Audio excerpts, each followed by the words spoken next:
Bismillahirrahmanirrahim. Assalamualaikum warahmatullahi wabarakatuh. Alhamdulillahi rabbil alamin. Ar-Rahmanir Rahim. Maliki yaumiddin. Wa sallallahu wa sallim wa barik ala sayyidi waladi Adam. Sayyidina sayyidil awwalin wal akhirin. Muhammad ibn Abdullah wa ala alihi wa sahabatihi ajma'in.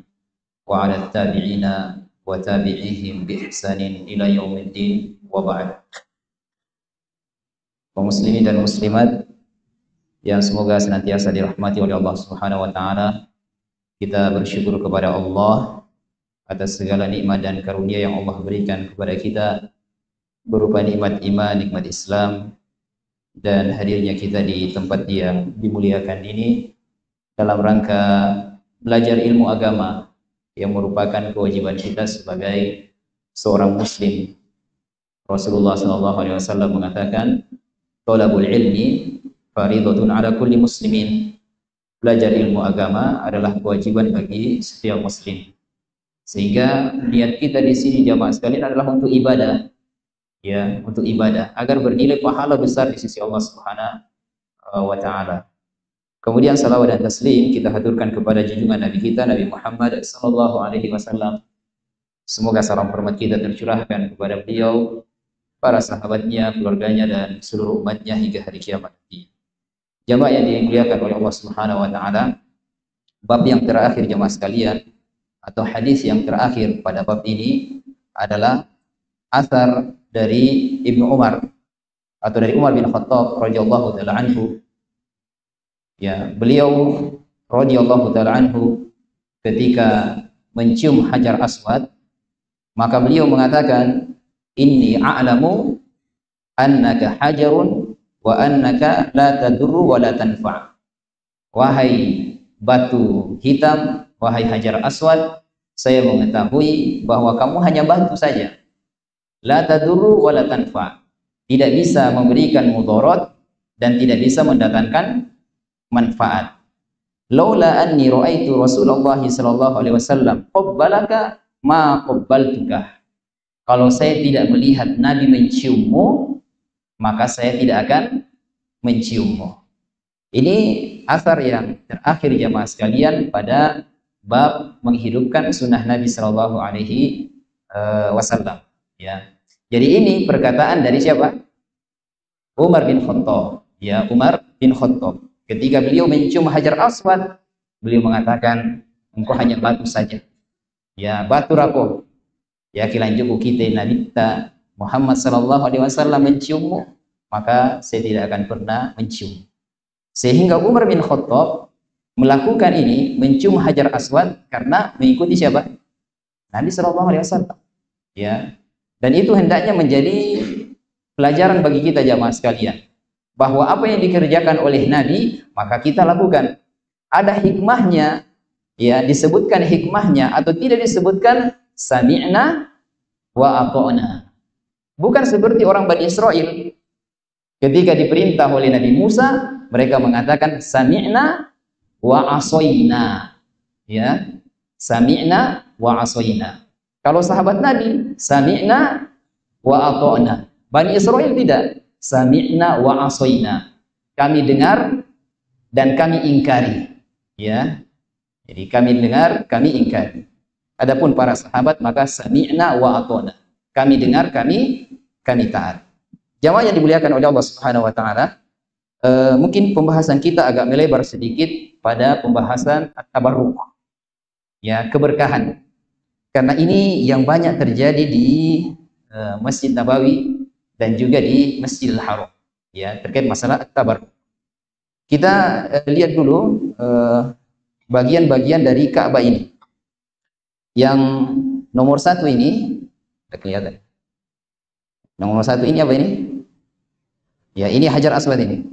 Hajar Aswad.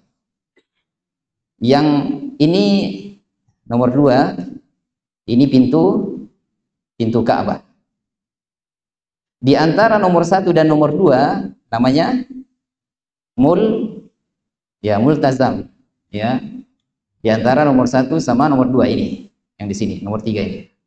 Ya, multazam.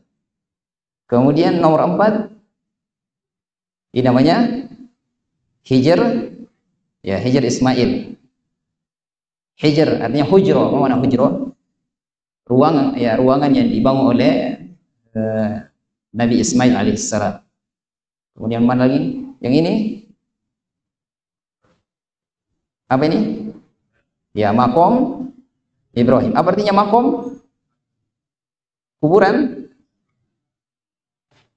Ya, ya, telapak kaki. Yang ini diciliki, kalau dilihat di dalam ada bekas telapak kaki Nabi Ibrahim. Itu namanya makom. Artinya makanul qiyam, tempat berdirinya Nabi Ibrahim ketika membangun Ka'bah. Masih banyak orang Indonesia ketika disebut makom Ibrahim berarti kuburan. Di mana kuburannya Nabi Ibrahim? Kita mau ziarah. Berarti mungkin dia belum mengerti arti dari makom. Ya, makom bahasa Arab ya. Kalau makam pakai K berarti kuburan. Kalau pakai Kof berarti tempat berdiri. Ya, pakai Ko, pakai Ki ya. Baik, ini kemudian di sini ada juga di sini ya. Berapa ini? Di sini namanya rukun Yamani. Yamani, Yaman karena menghadap ke Yaman. Ya, ada namanya rukun Iraqi karena menghadap ke Irak yang di sini. Di sininya rukun Syami karena menghadap ke Syam. Ya. Baik jamaah sekalian yang dimuliakan oleh Allah Subhanahu wa taala. Ini bagian-bagian dari Ka'bah. Kira-kira yang paling ramai di sini yang mana? Hajar Aswad. Hajar Aswad yang paling ramai. Jadi yang paling ramai ya dari titik-titik ini jamaah sekalian yang Hajar Aswad. Bersamaan dengan itu ternyata Umar bin Khattab radhiyallahu taala anhu mengatakan, saya mengetahui kamu cuma batu saja. Seandainya saya tidak melihat Nabi menciummu, saya tidak akan pernah mencium. Ya, jamaah yang dimuliakan oleh Allah Subhanahu wa taala, kita masuk kepada kaidah memahami keberkahan ini. Karena sebagian orang ketika datang ke sana itu betul memang ada namanya keberkahan ya. Ya, Hajar Aswad diberkahi, Ka'bah itu diberkahi, Masjidil Haram diberkahi, Masjid Nabawi juga diberkahi. Hanya saja ada orang yang melakukan tabarruk dengan cara yang tidak disyariatkan. Misalnya dia usap-usap pakaiannya di kiswah Ka'bah, ya, atau di makom Ibrahim. Ini paling banyak nih, karena ini mudah dijangkau. Kalau Ka'bah secara keseluruhan banyak manusia di situ. Di sini banyak orang diambil kemudian. Ya, kalau ibu-ibu gendong anak, diambil ini diusap-usap ke anaknya. Ya, di situ sudah ada askar, stand atau ulama atau askar ya. Mungkin ulamanya. Ya, kalau orang Indonesia jangan bapak, jangan ibu. Kalau India nehi. Saya hafal sekali bahasanya. Nehi. Ya. Pakistan, Bangladesh ya dan seterusnya. Baik, ikhwatal iman azakumullah. Kita masuk ke sini dulu. Kaidah untuk memahami keberkahan. Artinya keberkahan itu ada. Keberkahan itu ada. Kaidah yang pertama yang menentukan keberkahan adalah Allah Subhanahu wa taala. Ini yang nomor satu ini. Ya, yang menentukan keberkahan ini berkah atau tidak Allah Subhanahu wa taala. Ya. Yang kedua, Allah Subhanahu wa taala menurunkan sebagian keberkahan kepada sebagian makhluknya. Jadi keberkahan dari Allah kemudian diturunkan sebagiannya kepada makhluknya. Bisa jadi ya kepada yang ada zatnya. Misalnya air Zam-Zam. Air Zam-Zam berkah. Ya, air Zam-Zam berkah ya. Atau madu. Madu berkah. Dan disebutkan di dalam Al-Qur'an ya. Kemudian di segi tempat misalnya masjid apa? Nabawi. Kemudian Masjid Haram, Masjid Aqsa. Ini semuanya diberkahi karena berkah artinya bertambah.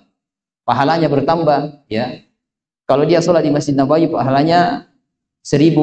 Kalau Masjid Haram 100.000 ya. Kalau Masjid Aqsa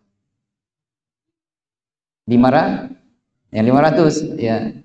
Ini dari segi tempat ya, tempatnya diberkahi ya. Masjid juga diberkahi, masjid-masjid yang lainnya diberkahi oleh Allah Subhanahu wa taala. Kemudian dari segi waktu ya, dari segi waktu. Jadi ada tempat Ada zat, kemudian ada dari segi waktu. Misalnya Lailatul apa? Ya, Lailatul Qadar. Malam kemuliaan lebih baik daripada 1000 bulan, ya. Khairum min alfi syahr. Kalau orang mendapatkan keutamaan ini, maka dia beribadah kepada Allah lebih dari 80 tahun, ya. Sama juga dengan tanggal 1 sampai tanggal 10 Zulhijjah. Apalagi yang diberkahi? Bulan suci Ramadan. Ya, bulan Ramadan. Ini dari segi waktu jamaah sekalian, ya. Jadi Allah menurunkan sebagian keberkahannya kepada makhluknya dari segi zat, ya, seperti air Zam-Zam. Ya, berkah. Ya. Nanti kita jelaskan ya gimana cara mengambil keberkahannya. Ya, madu juga sama. Kemudian tempat, Masjidil Haram, Masjid Nabawi, Masjidil Aqsa, dan masjid yang lainnya. Kemudian dari segi waktu, Lailatul Qadar, bulan suci Ramadan, tanggal 1 sampai tanggal 10 bulan Dzulhijjah, ya. Kemudian puasa Asyura, tanggal berapa puasa Asyura? Ya, Asyura, kam Asyura? Ya, 10 apa? 10 Muharram, ya. Kemudian yang ketiga, keberkahan itu ditentukan oleh Allah pada 3 kemungkinan. Ditentukan di dunia, di akhirat, atau di dunia dan akhirat. Ingat 3 ya, dunia, akhirat, kemudian dunia dan akhirat. Ya. Kemudian yang ketiga, yang keempat, ini yang paling penting jamaah sekalian. Cara mencari keberkahan harus sesuai syariat, tidak asal-asalan. Ya. Jadi kita sudah tahu, oh air Zam-Zam berkah, ini madu berkah, Masjid Nabawi berkah, Masjidil Haram berkah, Ka'bah ya itu diberkahi, ya dia arah kiblat. Tapi cara mencari keberkahan jamaah sekalian harus sesuai syariat, tidak diada-adakan sendiri. Ya. Baik, tulis dulu ya. Ini 4 cara ya, 4 kaidah untuk memahami terkait masalah keberkahan. Jadi keberkahan itu banyak ya. Guru juga memiliki keberkahan, ya, iman dan takwa, Al-Quran. Ya, nanti kita sebutkan cara untuk mendapatkan keberkahannya. Baik ikhwatal iman, azakumullah, kaum muslimin dan muslimat yang dimuliakan oleh Allah Subhanahu wa taala. Contohnya misalnya mengambil keberkahan seputar Masjidil Haram. Masjidil Haram ada keberkahannya. Tadi disebutkan berapa pahalanya? Ya 100.000. Berarti kita diperintahkan sholat di situ. Ya. Dan wilayah haram jamaah sekalian sangat luas sekali. Ya, sangat luas sekali. Masjidnya mungkin ya anggaplah Masjidil Huda, tapi wilayah haramnya mungkin kota Endreka. Ya, lebih luas lagi. Dimanapun kita sholat, maka pahalanya 100.000 selama masih di wilayah haram. Ya. Sehingga kalau misalnya sangat padat sekali di Masjidil Haram, apalagi manusia berdesak-desakan, maka jangan dipaksakan masuk ke sana. Ya, bahkan sekelas Syekh Al-Fauzan mengatakan zalim ketika orang memaksakan sampai mungkin ada orang yang terinjak-injak. Ya. Di hotelnya atau mungkin di bawahnya di jalan raya semuanya 100.000 pahalanya. Bahkan disebutkan dalam satu riwayat jamaah sekalian, ketika beliau sallallahu alaihi wasallam datang ke kota Mekah, maka beliau berdiam diri di Aziziyah. Jadi Aziziyah itu kalau jam menghadap Ka'bah, arah kanannya, arah atasnya, itu daerah Aziziyah namanya. Nanti berdiam diri di situ, sholat 5 waktunya di situ. Ketika beliau ke Ka'bah hanya untuk tawaf saja, ya tawaf saja. Baik, jadi cara mencari keberkahannya adalah sholat, ya sholat agar mendapatkan pahala 100.000. Sama juga dengan Ka'bah. Cara mencari keberkahannya adalah tawaf. Tawafnya 7 kali. Ya, jangan ditambah 8 kali ya. 8 kali. Tawafnya angkat tangan bismillah Allahu akbar. Sama juga dengan Hajar Aswad, ya. Hajar Aswad kalau bisa diusap kemudian dicium itu yang paling utama. Ini cara yang pertama ya. Diusap kemudian dicium. Ya, bismillah Allahu akbar. Cara yang kedua adalah diusap saja. Diusap saja. Ya, diusap saja. Cara yang ketiga adalah kalau misalnya kita bawa tongkat, banyak orang di situ bisa dikasih begini. Kalau memungkinkan ya. Ya, kemudian Hajar Aswadnya kena, maka tongkatnya dicium ujungnya. Dicium ujungnya. Cara yang keempat tidak bisa pakai tongkat, maka dari jauh. Bismillah Allahu akbar. Tangannya jangan dicium. Ya, jangan Bismillah Allahu akbar. Tidak, jangan dicium. Nabi tidak ajarkan soalnya ya. Yang Nabi ajarkan kalau bisa diusap, dicium. Nah, ini nomor satu. Ya, kalau tidak bisa diusap saja. Ya, kalau tidak bisa pakai tongkat, pakai payung, kasih begini, ujungnya yang dicium. Dan Nabi ketika tawaf di Ka'bah itu naik unta. Ya, naik unta. Kemudian beliau kasih begini Ka'bah, pakai tongkat beliau, disodok. Kemudian dicium ujungnya. Ya. Cara yang keempat, manusia banyak. Tidak mungkin untuk dicium Hajar Aswad. Maka dari jauh saja, Bismillah, Allahu Akbar. Selesai. Ya. Nah, ini cara mencari keberkahan dari Hajar Aswad. Ya, bukan diusap-usap, kemudian taruh di badan, di pakaian. Ya. Dan jangan dipaksakan untuk mencium ini. Ya, jangan dipaksakan. Berapa banyak manusia yang meninggal di sini gara-gara sebabnya memaksakan diri untuk mencium Hajar Aswad. Kalau tidak bisa, tidak usah dipaksakan. Apalagi ibu-ibu ya, ibu-ibu paling rentan pelecehan seksual. Ya, jadi jangan dikira orang semua ke sana itu untuk beribadah. Banyak orang yang niatnya jahat betul, padahal sudah di depan Ka'bah ini. Ya, kalau dia diazab bisa jadi azabnya waktu itu. Jadi ada betul orang yang datang ke sana untuk melecehkan kaum muslimah itu ada. Karena di kondisi yang seperti ini orang berdesakan. Laki-laki, perempuan, oh ini subhanallah, dimanfaatkan oleh orang-orang yang rusak pemikirannya untuk melecehkan kaum muslimah. Kemudian air Zam-Zam, ya, air Zam-Zam, kata Nabi SAW, ma'u Zam-Zam liman syuribalah. Air Zam-Zam bagi orang yang meminumnya. Ketika dia minum, dia berdoa ya. Doa apa saja, ya, diharapkan doanya diijabah oleh Allah Subhanahu wa Ta'ala.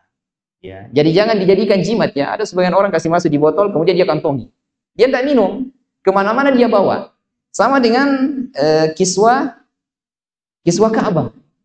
Dia gunting, kemudian dia bawa pulang ke Indonesia, kemudian dia jual, dijadikan jimat. Nah, ini tabaruk yang salah namanya nih.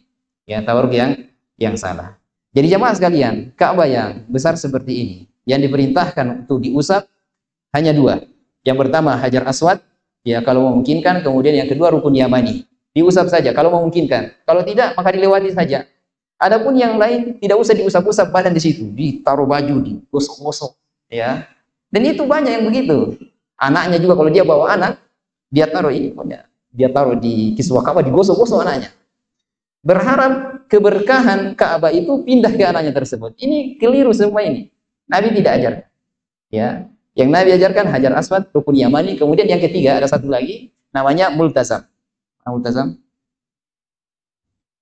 Mana tadi multazam? Ya ini, yang di sini. Antara pintu Ka'bah sama Hajar Aswad. Beliau sallallahu alaihi wasallam menempelkan badan beliau ke multazam seperti ini, ke Ka'bah. Ya. Kalau tidak memungkinkan karena banyak manusia maka jangan dipaksakan, ya.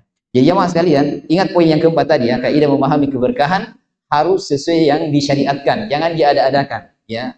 Dan ini yang paling banyak di sini juga ya, di Maqam Ibrahim, diusap-usap, kemudian macam-macam di sini ya, bahkan dicium-cium ya, sehingga kadang pemerintah Saudi dia pagar biar orang-orang tidak melakukan kesyirikan di sana, ya. Jadi kata Syekh Utsaimin, perhatikan kata beliau rahimahullahu taala, wa kadzalika law tayassara lahu al-masha 'ala al-hajar al-aswad, kalau dimudahkan untuk mengusap Hajar Aswad, tapi caranya salah. Kemudian dia usap-usap, kemudian dia kasih begini, ya. Wa hadza nau'un minasyirki. Ini bagian dari kesyirikan. Ya, yang dimaksud adalah syirik kecil ya. Syirik kecil, bukan syirik yang besar. Kenapa? Di anna haula ja'alu ma laysa sababan sababa. Karena mereka menjadikan sesuatu yang bukan sebab menjadi sebab. Artinya caranya yang salah. Hajar Aswad yang disyariatkan tadi adalah diusap, kemudian dicium, membaca bismillah Allahu Akbar. Bukan diambil kemudian diusap ke badan semuanya, ya. Jadi ingat jamaah sekalian, syirik kecil itu adalah menjadikan sesuatu yang bukan sebab menjadi sebab, ya, jadi sebab. Baik ikhwatal iman azakumullah, kita lanjutkan. Jadi Hajar Aswad, yang lain yang bisa ditabaruki misalnya yang lain ya, ini yang lain. Misalnya jasad Nabi. Ya, jasad Nabi. Jadi semua jasad Nabi itu berkah, rambut beliau berkah, ya. Kemudian eh, apa namanya, darah beliau bahkan berkah. Dan disebutkan dalam riwayat Muslim, Nabi Shallallahu Alaihi Wasallam masalah keringat ya. Jadi ada seorang wanita dari istri beliau Shallallahu Alaihi Wasallam mengumpulkan keringat Nabi Shallallahu Alaihi Wasallam karena aromanya wangi. Jadi tidak seperti keringat kita ya. Kita sendiri takut cium ya. Ya. Bahkan ludah Nabi Shallallahu Alaihi Wasallam itu wangi. Ya, itu wangi. Makanya salah satu istri Nabi SAW itu mengumpulkan keringat beliau kemudian ditaruh dalam sebuah wadah ya untuk dipakai wangi-wangian. Rambut Nabi juga sama ya, itu berkah. Sekarang bagaimana? Ya. Sekarang bagaimana? Apakah ada rambutnya Nabi SAW? Maka ini tidak bisa dipastikan. Ya, siapa yang bisa pastikan? Hadis saja bisa dipalsukan ya. Ingat ya, hadis saja bisa dipalsukan. Apalagi ya rambut. Apalagi kalau misalnya di situ ada apa namanya? Ada nilai jualnya. Siapa yang cium bayar 100.000. Misalnya, oh ya cari rambut orang yang panjang. Jadi macam-macam saya lihat ya, ada yang panjangnya segini, ada yang 1 meter. Ini yang benar yang mana? Yang segini atau yang 1 meter panjangnya rambutnya Nabi SAW? Ya. Sehingga hal yang demikian jamaah sekalian tidak bisa dipastikan apakah itu benar rambut baginda Rasulullah SAW ataukah tidak. Kalau benar, maka boleh bertabaruk melalui rambut beliau. Ya. Tapi ingat tidak bisa dipastikan. Yang bisa dipastikan adalah ajaran baginda Rasulullah SAW yang ditinggalkan. Yang kedua, bersama dengan guru, ya itu berkah, itu belajar, ya mengamalkan ilmunya, itu berkah. Ya. Jadi yang salah, ya jadi yang salah adalah misalnya meminum bekas wudu guru, ya wudu guru. Ini keliru, ya ini keliru. Nabi tidak pernah ajarkan yang demikian, ya. Abu Bakar, Umar, ketika Nabi sudah meninggal, mereka itu tidak diminum bekas air wudunya atau bekas mandinya beliau, tidak. Ya. Cium tangan boleh ya, cium tangan sama guru silakan, sama orang tua silakan. Tapi jangan berlebihan, Ya, ini berlebihan namanya ya, berlebihan. Ya. Jadi cium tangan silakan, tapi jangan berlebihan. Ya, karena sebagian sahabat mencium tangan sebagian yang lain, ya, tapi tidak ruku, tidak sujud. Apalagi kalau di hadapan guru harus sujud, ini berlebihan namanya. Jadi agama kita jamaah sekalian, la ifrat wala tafrid, tidak berlebih-lebihan dan tidak bermudah-mudahan. Ya, jangan berlebih-lebihan sampai harus ngesot-ngesot di hadapan guru, ini keliru namanya. Dan jangan juga menyepelekan guru sampai gurunya dilaporkan misalnya. Jadi galici sedikit langsung masuk penjara gurunya. Ya, bahkan ada yang pukul gurunya, subhanallah. Ini kurang adab namanya. Jadi bersama guru itu ada keberkahan. Ya, belajar sama guru, kemudian diamalkan ilmunya. Tapi itu tadi, jangan berlebihan. Harus ngesot kalau di hadapan guru, harus ruku, harus sujud, subhanallah. Ini sudah tingkatan para nabi, para guru ini. Hudzaifah bin Yaman jamaah sekalian, ketika beliau datang dari Syam, ya, maka beliau, Muadz bin Jabal ya, Muadz bin Jabal. Datang dari Syam, beliau langsung sujud di hadapannya Nabi. Dia langsung sujud. Kata Nabi, "Mahada ya Mu'adz." Ini apa ini? Kenapa kamu sujud? Kata dia, "Ya Rasulullah, atitu Syamah." Saya mendatangi negeri Syam, yaitu negeri Palestina dan sekitarnya. Saya melihat orang-orang Nasoro itu bersujud kepada pembesar-pembesar mereka.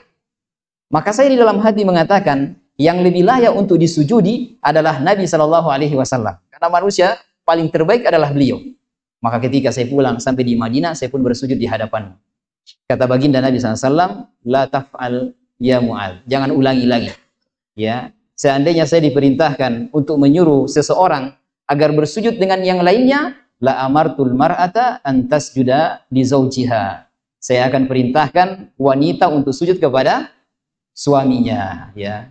Jadi jamaah sekalian, kepada guru jangan berlebihan ya. Ya, jangan berlebihan, jangan juga menyepelekan. Ya, guru punya hak. Dia membina, menyalurkan ilmu. Ya, khususnya para penuntut ilmu ini ya, jangan kurang ajar sama gurunya. Gurunya dikata-katain, gurunya digibah, apa ya, luar biasa ya. Ini su'ul adab namanya. Dan sebab hilangnya keberkahan ilmu ketika guru itu direndahkan ya, dihilangkan kehormatannya.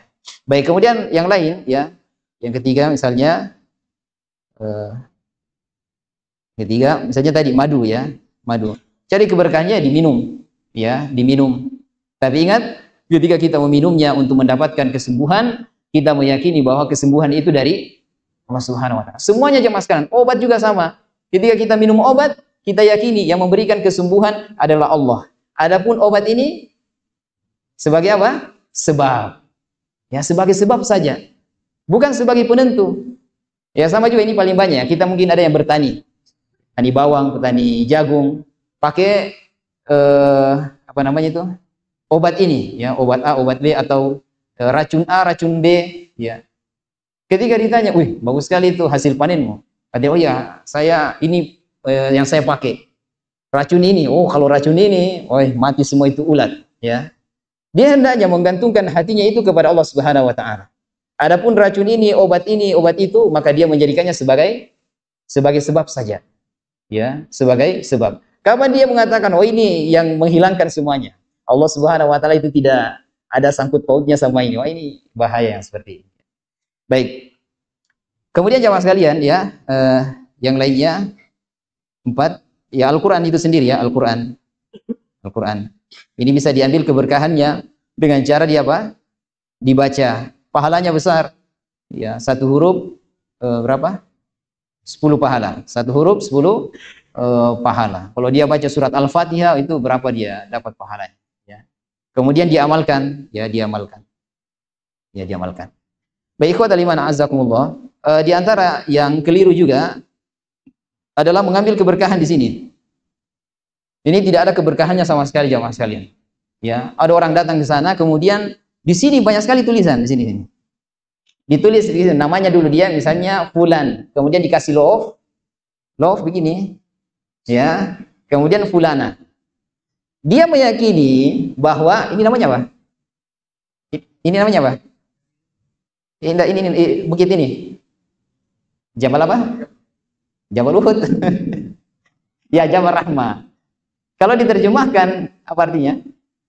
Jabal kasih sayang. Sehingga banyak orang ke sini cari kasih sayang.